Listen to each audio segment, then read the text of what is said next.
Let's take a look at this photo. This frame is like 1 second of a 43-second video that has never been released to the public. The video was taken by Libby German as she walked with her best friend Abby Williams in a wooded area in what would be known as the Delphi case. So this all happened back in 2017. These two middle school girls, they're walking in their town along a train track when they're suddenly approached by the unidentified man that you saw in that frame. So Libby captures that 43-second video, and then we're not sure how he does this, but he orders them down the hill and potentially put them in handcuffs. The bodies of the two girls are discovered by the following day, and what really happened to them in those woods has never actually been disclosed to the public. Although it's believed the girls were found posed in strange positions, they were found unclothed, and I think they were slit at the neck using a knife. This police sketch is the only lead that we've really ever had in identifying this man, and despite a lot of suspects in this case, they have never made any arrests because they've never been able to prove who did it.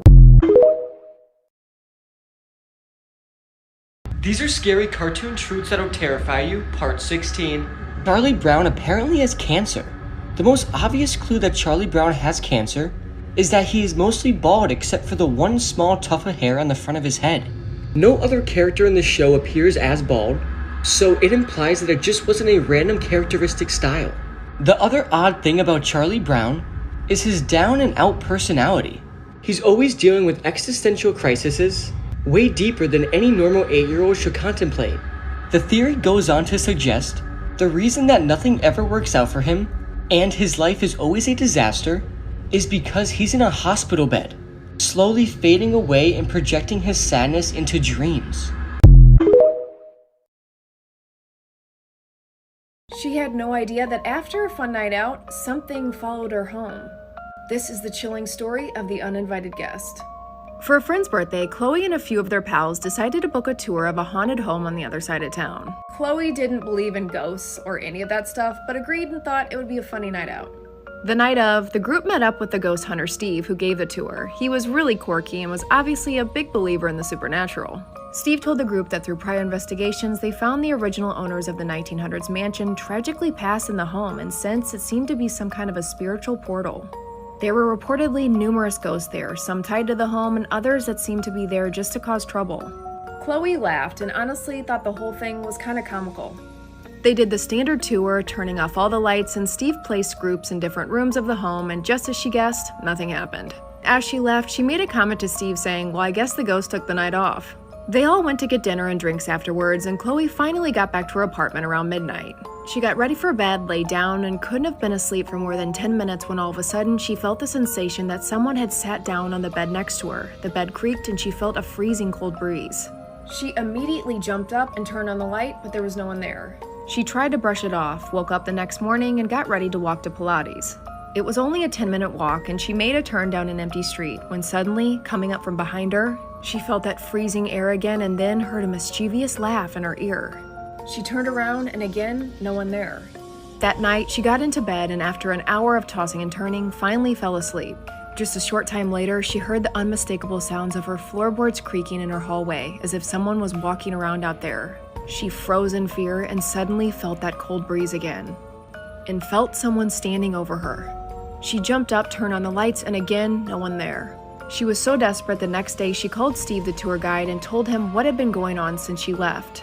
He didn't sound surprised at all and said that he had seen spirit attachments before. He also noted the fact that Chloe made a joke of the home and the ghosts on the tour, that a spirit may have heard that and taken it as some kind of a challenge. He told her she needed to speak directly to the spirit and tell it that it wasn't welcome anymore. The moment she did, the energy shifted and the activity completely stopped. She never joked about that kind of stuff again. You never know who or what may follow you home to prove you wrong. Disturbing things caught on GoPro cameras. In this video, a group of bikers is peacefully riding their bikes across the woods. Everything proceeds smoothly, but suddenly, one of the guys falls off his bike due to a weird encounter.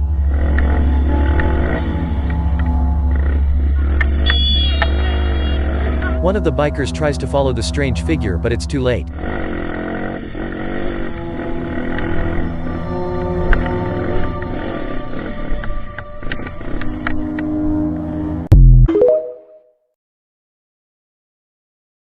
these are some normal looking photos with extremely dark backstories. This is a photo of Bison and Miles Dell. The two are brothers and they were extremely close growing up. Bison would grow up to be an extremely skilled basketball player and go on to play for the Chicago Bulls and win a championship. He was on top of the world. Until one day, Bison and Miles decided to go out on a boat and kind of just spend some time together. It had been a while since they had done anything like that. So they went on a trip and a few days went by and Bison was missing. So an investigation launched and it became eerily clear what had happened. Miles, Bison's brother, had killed him. And the scariest part about it was after doing further investigation, the police had found that Miles was planning on taking Bison's identity. This next photo shows what seems to be a cute couple hugging on the beach having a beautiful moment, but that couldn't be further from the truth. In 1954, a photographer for the Los Angeles Times named John Gaunt heard a screaming going on in his backyard, which happened to be by the beach. So he took his camera and ran back there. And all he would be able to snap was this quick photo of the couple. After getting the photo, he would find out what had happened and it would shock him to his core. The couple was not having a cute moment. They were frantically screaming because their 19-month-old son had just drifted off into the ocean and drowned. Really dark stuff. And I mean, honestly, all of these are just extremely dark, but it makes sense because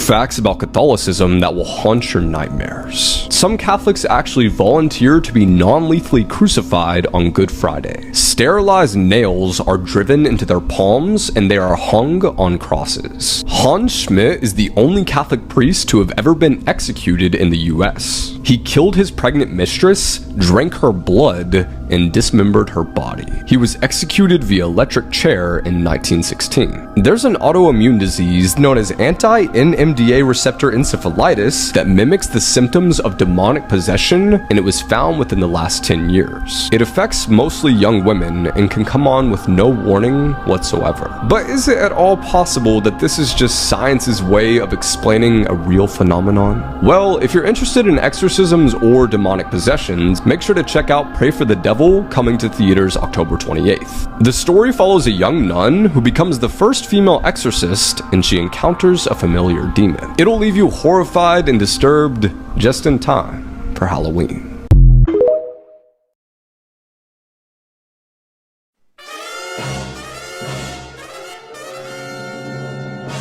Never play these scary games, part 7. This is the stairs game. This is a ritual that is very dangerous and I don't recommend playing. But if you do, be careful. You need a blindfold and a flight of stairs. To start, you need to be on the lowest step and say these words aloud. I come before you today, Lucifer. Open the gates of your kingdom for me. You have to repeat these words 6 times for you to be blessed and able to start the game. Now put your blindfold on and start going up the stairs. Count every stair one by one and do not forget the number you get. Then repeat it going down the stairs. And keep doing this until you have more stairs going down. You will then start sweating and hearing voices, which means you are in the underworld. You will then hear an entity with a deep voice asking you what you want. You then tell him, and when you complete the game, it'll come true. But if you fall at any time, you are stuck in the underworld forever. These are some extremely unsettling facts. And trigger warning because the ones we're going over today delve into some very intense subject matter. A 58-year-old man was living alone in Japan when he started to hear a lot of really weird noises going on throughout his house, specifically from the attic. He also noticed that food was starting to go missing throughout his house and he knew he wasn't eating it. So he decided to set up some security cameras around his house, and what he found would horrify him. He discovered that there was a woman who was living in his attic and in his cupboards, and food had been going missing for about a year's time, so this woman had been there for over a year. So make sure you go check around your house. Now, H.H. Holmes is referred to as the OG pinnacle original serial killer. This man was so dedicated to his craft that he built a castle, but there's a reason behind that. Holmes built this castle where he would invite people over, acting like a very calm, harmless man, feed them dinner, and then kill them. But the craziest part about this is that it's estimated that Holmes was able to rack up 200 victims. Those are all-time GOAT conversation like serial killer numbers. Like a ridiculous amount amount of bodies. And finally, Canada's youngest killer. The youngest killer in Canada was a 12-year-old girl who was dating a 23-year-old drug addict. Her and her drug addict boyfriend would go on to kill her entire family, including her 2 parents and her younger brother. Now I hear what you're saying, why would she do something like this? The reasoning was because her parents, rightfully so, did not want her dating a 23-year-old. Eventually, the 12-year-old and the 23-year-old would both get caught and would be imprisoned. But the girl has actually been freed, and it's been speculated that she's going to the University of Alberta right now. And now look, I know this was a heavy video, and I apologize for that, but that's why. Disturbing things caught at parking lots. In this clip, a car drives into a seemingly full parking lot, noticing few available spots. A figure appears behind a covered car, like an extra from The Ring. The vehicle in front of her begins to raise, frame, cover, and leave the spot. The spot is vacated, and the car that drove up earlier can park. On the one hand, this could be an elaborately planned and staged prank, made to look way creepier than it actually is. Of course, the other option is wholly supernatural, so one seems much more likely. But what do you think? I'm gonna show you a picture and tell me how it makes you feel. There's an extremely dark backstory behind this photo, one that you probably wouldn't suspect. This was way out in Jefferson County, Georgia. This is back in 2017, and there was a lot of suspicious activity coming out of this area. This was right around April of that year, kind of near Easter time, so of course families had a lot of plans to have their family in town despite there being a lot of break-ins in this area. So very late one evening, the girl where this story came from was home with her family, her 2 older brothers, when it appears that she must have heard something outside of her room because she got out of bed. Because there was a smashed dish that was found at the scene, we can assume that was what she heard, so she left her room and immediately started filming, thinking that it was probably her older brother, so she was trying to make a joke. Only when she left her room, it was not her brother in the kitchen. No one seemed to hear anything, but she was found the following morning in the backyard of the home, and this was one of the final frames that was captured on her phone that was released publicly.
They are hiding something disturbing at the Denver airport. The Denver airport has been at the center of controversy and conspiracy theories ever since it opened. To the giant blue horse named Blucifer and their swastika-shaped runway. It's as if the airport was trying to hide something in plain sight. Originally, it was scheduled to be open in 1993, but it was delayed by 2 years and ran over budget by more than $2 billion. They said the delay was caused by the people that were in charge, when they kept hiring and firing contractors, keeping the full layout of the airport a secret. Furthermore, it is reported that there are 6 underground levels and 5 actual buildings sitting underneath the airport. However, it remains heavily guarded, and the true purpose for these facilities remain unknown. So what do you think they're hiding here? Oh my gosh, have you heard this story? This is the creepy and true story, A Night at Grandma's. A few years back, a guy went to stay at his grandma's house while she went out of town for the weekend with some friends. He was gonna stay there and watch over the place while she was gone. He settled in for that first night and tucked himself into the guest bedroom. He laid there a while, texting and on his phone, when he began to faintly hear a woman's voice coming from outside. Hello? And then again, hello? Every 10 seconds, he could hear this woman. He walked downstairs, and as he got closer to the front door, he realized that's where the voice was coming from. It was midnight. Who would be at his grandma's door? The person wasn't knocking or ringing the bell. He didn't want to open the door, so he leaned to look through the curtain in the dining room that had a direct view of the front porch. He gently and slowly pulled it back so he could peek outside, and was startled to see a 50-something-year-old woman standing on the front porch, staring at him, like she knew he would be looking from there. There was something very off about the woman. She just stood there, smiling. The guy slowly backed away from the window as the woman continued, "Hello." He rushed back upstairs, locked himself in the guest room, and eventually it went quiet. Whoever she was must have left. 2 hours later, he was almost asleep when he heard someone tapping on that front window. He ran back downstairs to see the shadow of that same woman now directly in front of the window. He realized she had never left and had been out there for hours. He screamed at her, "Get out of here." He ran back upstairs and hoped she would leave. Thankfully, morning eventually came, and he called his grandma to tell her about what had happened the night before. As soon as he told her, his grandma began frantically yelling, "No, she came to the house?" His grandma went on to tell him that the week before, she noticed a woman was following her around the grocery store. The woman had that same uneasy smile. But they both believed that this was the same woman. What she had planned for that night, they had no idea. I mean, what was that woman planning to do? Sometimes I ask questions I'm not sure I want the answers to.